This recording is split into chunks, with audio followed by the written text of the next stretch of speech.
Hey, happy Sunday.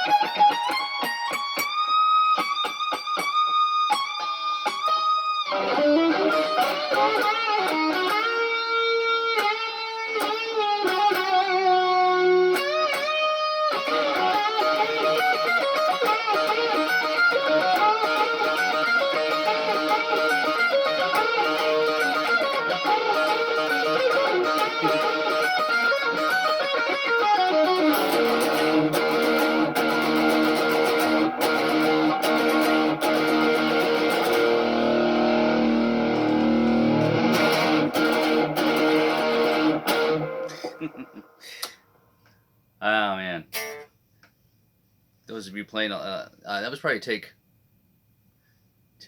four. I'm gonna say take four. It's probably take five.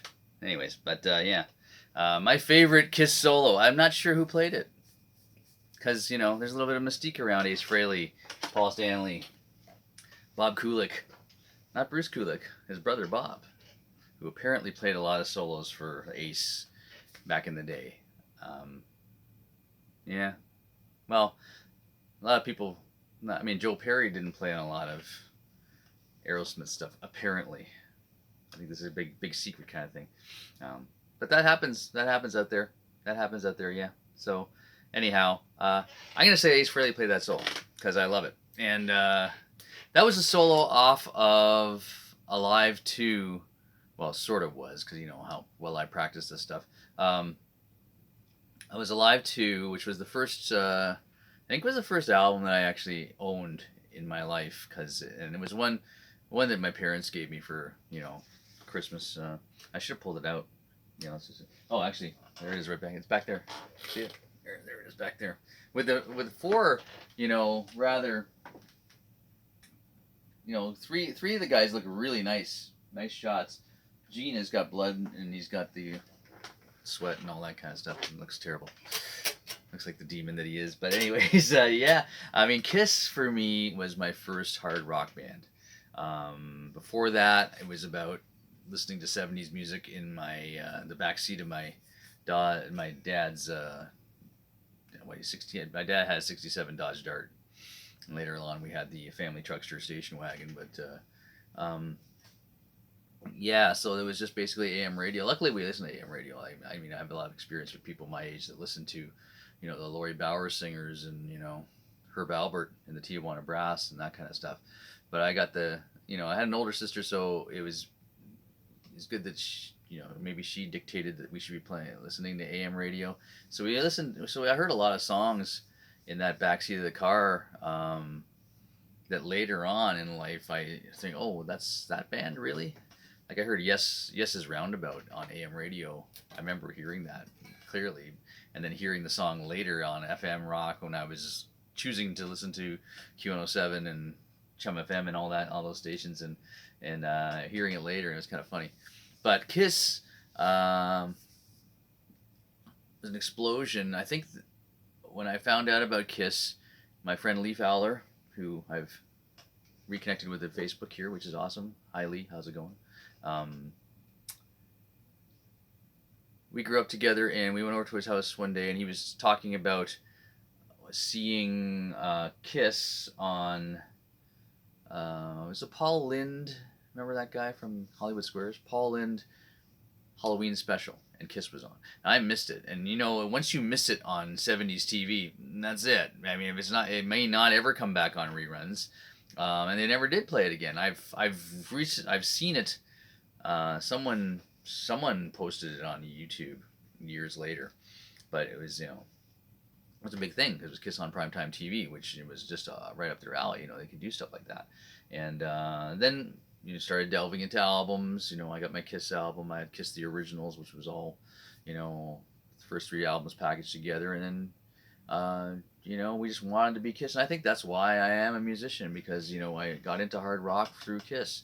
And then later on in life, I discovered Triumph and Aerosmith and Rush and all the bands that shaped me into who I am.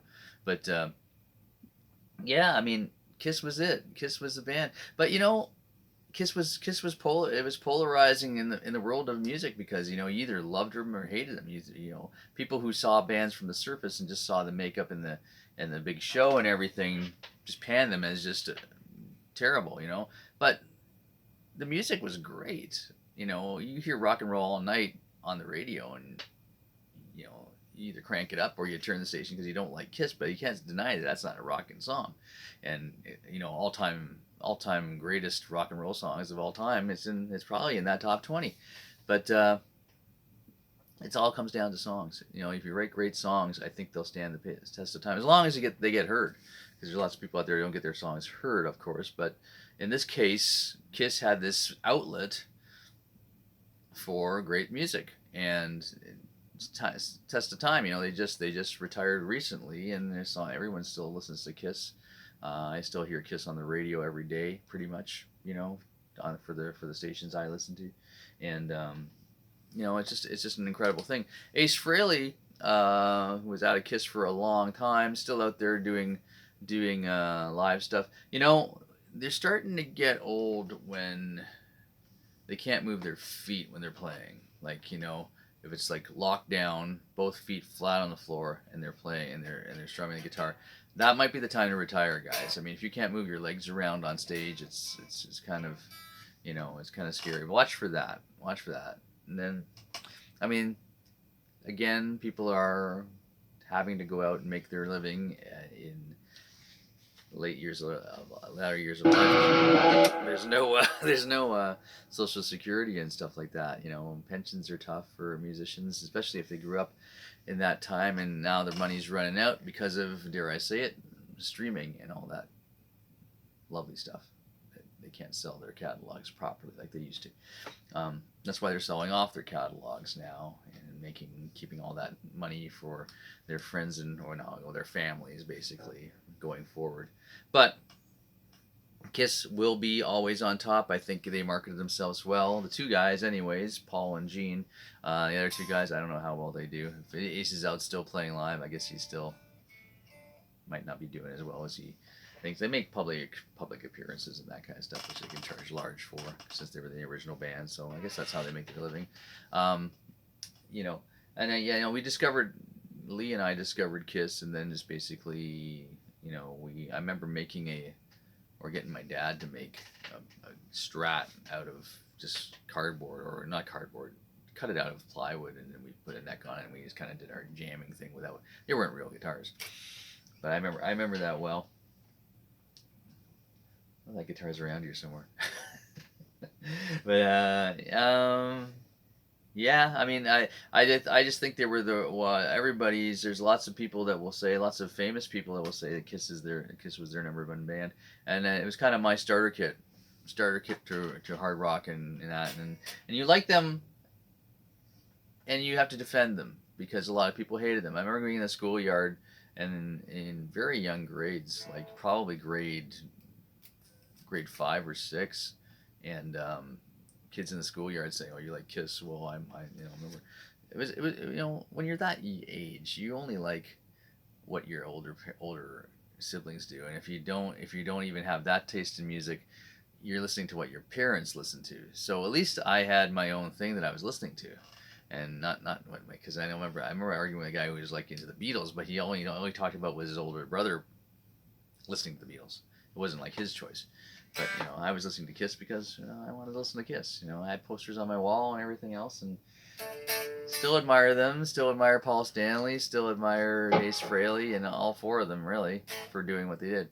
Um, yeah, love that. Actually, if you hear Love Gun, the solo I did, I was really impressed that the band Stone Sour covered the song, and I remember talking to somebody after a gig and saying that Stone Sour cover of Love Gun is better than the original Love Gun. It's amazing. And then he and whoever the guitar player is who played that solo on the Stone Sour version played it note for note, a lot better than I just did, but played it like note for note from the Love Gun live too. In case you didn't know that already. All right. Anyhow, Ace, really happy birthday week. I hope you're out there making some money somehow. please do, and please take care of yourself. Hopefully, I'm sure Ace can just make money somehow. Public appearances, some kind of thing. Does he have to really play live and go out and tour? I mean, does Gene Simmons have to do that? And he's out there playing with his Gene Simmons band or whatever you want to call it. Anyways, a lot of people know, other than Jimmy Page, know the Sunburst Les Paul from Ace Frehley. He was a Gibson guy. I remember he used to say on the Kiss albums, Kiss plays Pearl drums, Marshall amps, and Gibson guitars because they play the best or whatever. And it's kind of interesting. And they all played Gibsons, all of them, except for, well, Gene played some custom stuff that was with Gibson parts and stuff like that. I don't know. Anyhow, but definitely Paul used to smash Gibsons. Some of them deserve to be smashed. And then, of course, the 3 pickup Les Paul, which was an amazing thing. Anyhow, have a great one, Ace. I played that in E flat. Kind of one of the reasons why I had to do 5 takes, because you're playing in E flat and then you remember the solo in E and then hit a bunch of bad notes as you do that big climb. But anyhow, changing gears. It is now May. Happy May to everybody. Happy May. What can I say? The better weather is hopefully coming. It's still pretty damn cold out today. I went out to do the groceries in my winter coat today, but hopefully it's getting better. It doesn't really get warmer till after the end of May, guys. But no, our memory with weather is really bad, I find, in our society. What was it like this last year? Oh yeah, but so lots of gigs coming up for Bridge on Fire and Keep the Faith in my world. Also in my son's world, his band The Harriets is also playing this month. Watch for that in my posts and stuff like that on my Facebook and on Avalon's Facebook. Keep the Faith will be back out near the end of this month.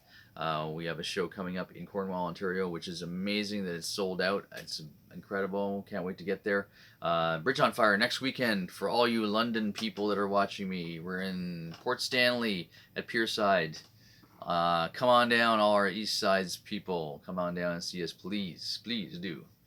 We want it to be a good gig. It's not warm enough yet. I think it's kind of an outdoor bar. We'll see how it goes. Anyhow, and that's what's coming up right now this week. And have a great one, guys. Put some Kiss on.